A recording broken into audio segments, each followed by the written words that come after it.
ಸ್ನೇಹಿತರೆ, ಒಂದು ಸಣ್ಣ ಸೊಳ್ಳೆ ತನ್ನ ಜೀವನದಲ್ಲಿ ಮೊದಲ ಬಾರಿಗೆ ಹಾರಾಡೋದಕ್ಕೆ ಶುರು ಮಾಡುತ್ತೆ.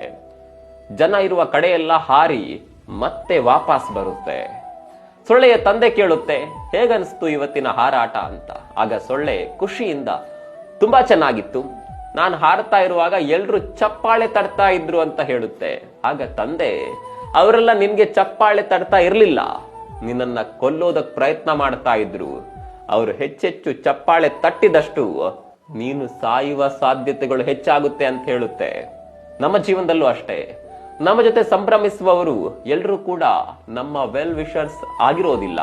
ಯಾಕಂದ್ರೆ ಈಗ ಶತ್ರುಗಳು ಕತ್ತಿ ಚಾಕು ಹಿಡ್ಕೊಂಡು ಬರೋದಿಲ್ಲ, ಬದಲಾಗಿ ನಗ್ನಗ್ತಾನೆ ಬರ್ತಾರೆ. ಪ್ರತಿಯೊಬ್ರು ನಿಮ್ಮ ಸ್ನೇಹಿತರಲ್ಲ. ಕೊನೆಗೊಂದು ದಿನ ರಿಯಲ್ ಸಿಚುವೇಶನ್ಗಳು ಫೇಕ್ ವ್ಯಕ್ತಿಗಳನ್ನ ಗುರುತಿಸುವಂತೆ ಮಾಡ್ತಾವೆ. ಬೇರೆ ವ್ಯಕ್ತಿಗಳ ಸೀಕ್ರೆಟ್ ಗಳನ್ನ ಹೇಳುವ ಯಾವುದೇ ವ್ಯಕ್ತಿಯನ್ನ ಕೂಡ ನಂಬಬೇಡಿ. ನಿಮ್ಮ ಬಗ್ಗೆ ತುಂಬಾ ತಿಳಿದುಕೊಳ್ಳುವ ಹಾಗೆ ಯಾವ ವ್ಯಕ್ತಿಗೂ ಅವಕಾಶ ನೀಡಬೇಡಿ.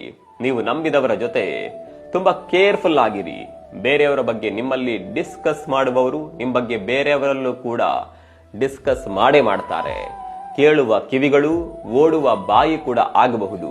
ಹಾಗಾಗಿ ಯಾರಿಗೆ ನಿಮ್ಮ ಸೀಕ್ರೆಟ್ ಹೇಳ್ತೀರಿ ಅವರ ಬಗ್ಗೆ ತುಂಬಾನೇ ಕೇರ್ಫುಲ್ ಆಗಿರಿ. ಯಾಕಂದ್ರೆ ಸಂದರ್ಭಗಳು ಬದಲಾಗುತ್ತವೆ, ಆಗ ವ್ಯಕ್ತಿಗಳು ಕೂಡ ಬದಲಾಗ್ತಾರೆ.